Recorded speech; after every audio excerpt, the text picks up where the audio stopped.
About a month ago, I bought a second Pokemon Red cartridge off of eBay so I can start a new game and screw around without messing up my save file. As soon as I compared it to my old one, I knew it was either a bootleg or produced somewhere else. You can see in the picture how the sticker doesn't fit in front of the cartridge, and the red plastic is cheap and almost see-through. When I started it up, it only had one option: New Game. And unlike the well-loved cartridge that I've been using, it didn't have any wear marks from being inserted into the GBC or anything indicating it had been used. Well, what the hell, I figured. I poured plenty of money into the franchise, and one bootlegged game wasn't going to kill me. I popped it into my GBC and started playing. A couple of weeks ago, I lost my GBC for a while, so I had to play it on my SP. No huge deal, I thought. When I started the game up, oddly enough, the backlit screen of my SP went out, like I was playing on an old Game Boy Advance or Color. I thought that was pretty weird, considering the low setting of my SP screen was brighter than the high setting on all my friends' SPs, as I took good care of it, and it was unlikely that the backlit would be going anytime soon. But as soon as I switched it to playing Sapphire, the screen lit back up. I played my other Red on this SP plenty, and it never dimmed for an old Game Boy game, so I just attribute it to the game itself being poorly made. About now, you're probably wondering when I'm going to start telling you about how there were unknown in my party, and the buried alive guy in Lavender Town started eating my player character, because any pre-owned bootleg game story is bound to have some creepy hacked shit. Well, it wasn't that simple. I played through Lavender Town, the Pokemon Tower, all of that, and nothing unusual happened. I didn't go mad from the music and feel suicidal. My Pokemon never turned white and started crying tears of blood, or anything like that. However, as I continued playing, it became apparent to me that this game had some glitches. Just like the cheap plastic casing and the sticker that barely stuck, the game itself was flaky. I've never played Pokemon on an emulator before, but if I had to guess, I would say when it was copied, a lot of the data was corrupted, and I had to be careful when playing, or it would freeze. For example, sometimes the graphics around the player would turn into big colored bars, and the game would stop, and the background music would stop on whatever note it had hit, and play this high-pitched, staticky whine until I restart. This happened whenever I tried to get on the bike inside of a cave or a building. I was almost sure this was just a normal bootlegged game until I examined the SNES in the Celadon department store. Don't judge me, but being a Red fanboy, I've always liked when the game said things from Red's point of view, like how he says, "Dad would like this," when you examine the SNES, or "I should get going," when you examine the TV, since you never really get to see the player say anything, to the point where, as a joke, the developers made Red say nothing more than ellipses when you encountered him in GSC. Anyways, when I examined the SNES where Red would normally say, "Dad would like this," instead, I saw the text, "Where is Dad?" I examined the SNES again, and same thing. Kinda laughed it off, thinking for some reason it was a poor translation. In the back of my mind, I was kinda hoping for a hacked game, because hey, if I got some screen caps and posted them on 4chan, I'd be able to at least kill an afternoon laughing about it. I went to the next floor, and then went back down and checked the NES again. To my surprise, the message had changed. Now, Red said, "Who created me?" At this point, I was pretty sure this had been added in by some hacker, and I thought that was kind of awesome. Hell, Red finding out that he was actually just a video game character? That's pretty funny. After that, and after failing to find any other added-in dialogue, I continued on in the game story. At that point, I was about near the part where you surf to Cinnabar and the Seafoam Islands. But the glitching was getting worse. Sometimes the map would get distorted, like Glitch City, and Red would be surfing on a tree, or a house, or some shit, and I couldn't move. I had to fly out and try again. As a kid, I always liked doing Missing No and Glitch City, and I had a Game Shark back in the day, so the glitches were kinda cool. Eventually, I made it to Cinnabar. Now, being an avid glitcher way back when, of course the first thing I did was fly back to Viridian and do the old man trick. But no matter how many times I tried, I could never get Missing No to appear. I thought maybe the ROM had been edited to prevent glitching, but that clearly wasn't the case, as the things had more bugs than the fucking Viridian forest. Instead, when I entered the Pokemon Mansion, I was greeted by the following text window. "Nice try, Red." It was obvious that where Red was would be the name of whatever you named your player. What freaked me was Red in all caps as the speaker. At this point, I know I have a hacked game. The fucking player character was telling me, nice try, after I failed to do a missing no. The game froze then, and I restarted. I haven't saved since before I tried the missing no glitch, but when I turned the game on again, I was back in the mansion, exactly where the window had popped up. I could move again, so I went ahead and played through the end of the mansion. Call me a pussy, but despite my excitement, I was scared. So I played slowly and with all the lights on. I was still playing on my SP, and the eternal light still didn't work, so I used that as a justification for me being a massive pussy. Things only got weirder. After I left the mansion, I got a message. Ding dong! Time's up! Your Safari game is over! Having done Glitch City in the past, I knew this happened whenever you flew out of the Safari Zone. As expected, I was outside the Safari Zone gate with the attendants asking me if I got a good haul. I had an immense feeling of foreboding when I left the gate, scared I'd be in Glitch City, or even worse. I had a flyer, but you do have to understand, this is all just a little unnerving. Instead, I was in Pallet Town, but there was no music. Nothing. Another text window appeared. This isn't where I'm from. I've been lied to. I couldn't move my player after that, so I went to reset, but something stopped me.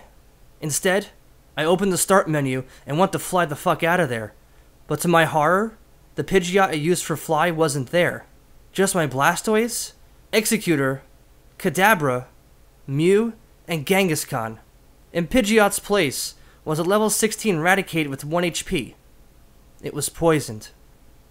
I checked its stats, and it had the OT Blue and new Hyper Beam, Quick Attack, Glare, and Skull Bash. I don't even know if Raticate can learn all those moves, but I've since heard that Gary's Raticate died in the game. But I had named Gary Douche in the game for a few laughs. I guess the OT name Blue came from the fact that blue is the opposite to red version. Like maybe it was supposed to have come from a blue cartridge. I know Rattata doesn't evolve to level 20, so this was a pretty obvious hack. I had some antidotes and potions in my bag, so I figured, what the hell, I'd heal it. But when I left the Pokemon menu, the entire start menu closed, and I couldn't open it again. I tried walking, and this time I was able to move. I took a few steps, forgetting about the poison until a box popped up again. We killed it! At this point, I was getting a little freaked out. I went to my party, and Raticate wasn't there at all. Neither was my Pidgeot. The slot was empty. I closed the menu and tried to move again, but nothing. I didn't want to turn the game off in case it had somehow saved again, so I just kept trying to move, before remembering that my Kadabra knew teleport. When I hit start, nothing happened. I kept trying to move, but I couldn't move. No, Red wasn't letting me move. This happened to me. Why? At that point, I just shut the game off. I took the hacked Red version out and put Fire Red in. Like with my old game, I named my player Red, and for some reason, it still kinda scared me. I powered the Game Boy up, and, to my horror, the screen was still dimmed. I hit continue on the main menu, but when I tried to open my game, I got the message saying that the save data had been lost or corrupted, and when I started, the game froze, with the music just being a staticky whine. At this point, I was really desperate to play some fucking Pokemon where no weird shit was going on, and I was pissed that my Fire Red version was broken, so I threw in my Sapphire and started playing. The screen lit up normally. I thought for a moment that maybe something was wrong with my SP that broke my Fire Red, and shit, I didn't want anything happening to my Sapphire, especially with the Jirachi from Colosseum and the Phoebos. It had taken me an hour to find, so I just shut it off and pulled it out. I started playing what I call Glitchy Red version again about a week ago. When I started back up, I was still in Pallet Town, and there was music, and things seemed normal, except for the empty slot in my party and my SP screen no longer lighting up. I ran to Viridian and found Pidgeot safely in my PC, so I figured, what the hell? I took it out and flew to Cinnabar to fight Blaine. When I went to unlock the gym, surprise, another text box. No, No matter how many times I tried, the game refused to believe I had a fucking secret key, despite it being right here in my bag. Red wasn't letting me in. Everything that happened to me happened because the world let it happen. I didn't become a hero on my own. I was manipulated. I never unlocked that door. The door was unlocked because the game let me in. Everything you do because the game lets you.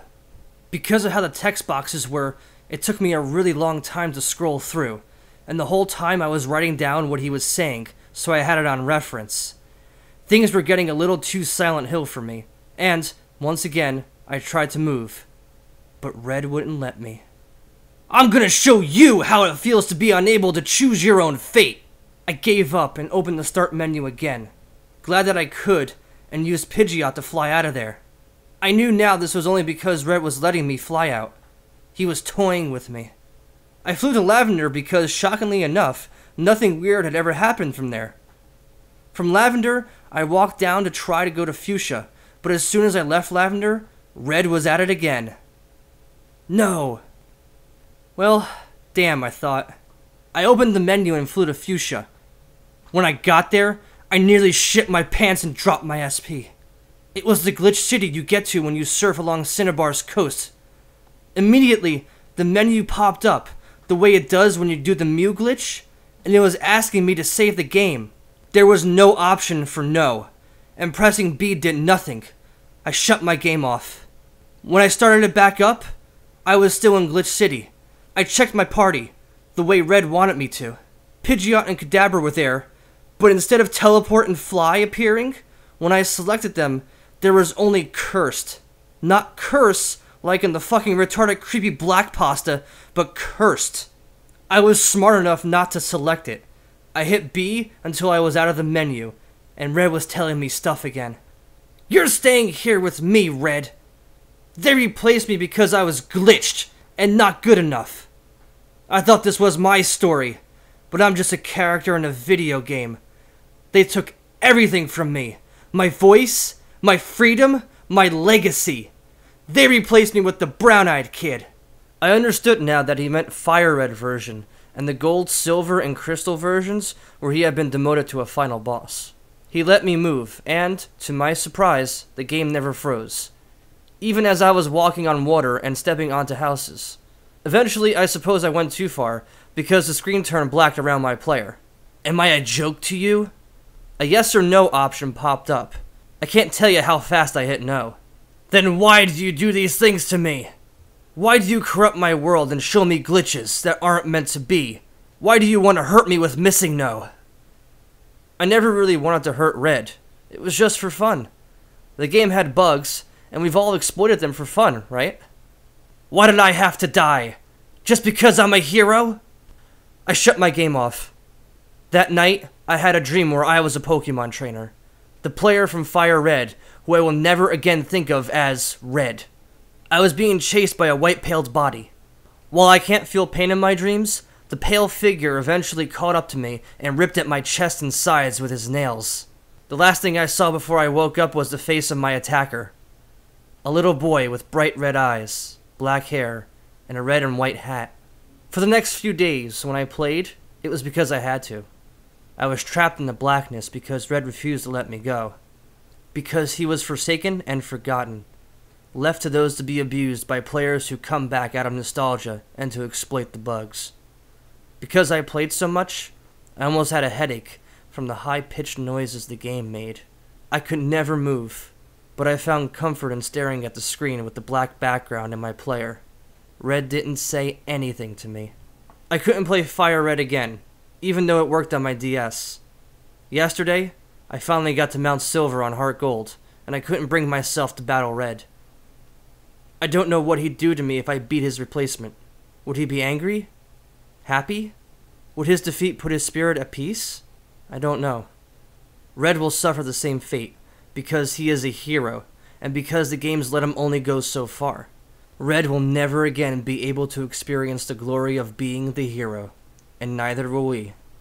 No matter how many times you start a new game, it will never be the same as the first time you played. You know what's gonna happen, and you play for nostalgia, because it's just a game to you now. I killed Red, and so did you. Unlike Ash Ketchum, he's never going to be the hero of another new game in a brand new region. In Heart Gold, Gold's successor, Ethan, had even taken his accomplishments from him, being the one to catch the Pokemon Red had fought so hard for: Mewtwo, Zapdos, Articuno, and Moltres. He became such a legend that there was nothing left of him to even be proud of. When I finally checked my trainer card, there was a sprite of Red as he appeared in Gold, Silver, and Crystal, but in the game's same monochrome color scheme, just red and green. When I looked closer, the red pixels making up his shirt looked darker and arranged oddly, almost like he was bleeding from the chest. None of my badges or time played or trainer ID, just that sprite. When I returned to the menu, instead of my name appearing as Red, there was the word Gone from my trainer card. I selected it, and this time, the card was blank. Go ahead and forget me now. Goodbye. The game reset, the way it does after you beat a champion, and this time, there was only one option. New game. I found my GBC earlier today, and started playing it on there. When I played on my SP, the screen lit up, and everything was normal. I had to start a new game on my Fire Red, but it's working again. Even the bootlegged Red version plays normally, no glitches. But I can never see Red Silence the same ever again, or even the hilarious Missing No and Glitch City bugs. I have a much deeper respect for the silent protagonists in the game, for all we put them through. Lavender Town used to creep me out, but now I find it very peaceful. As even Red, who wanted revenge on a world that had treated him so horribly. I could never mess with the resting place of a fallen Pokemon. Someday, I hope I stop waking up with scratches on my torso.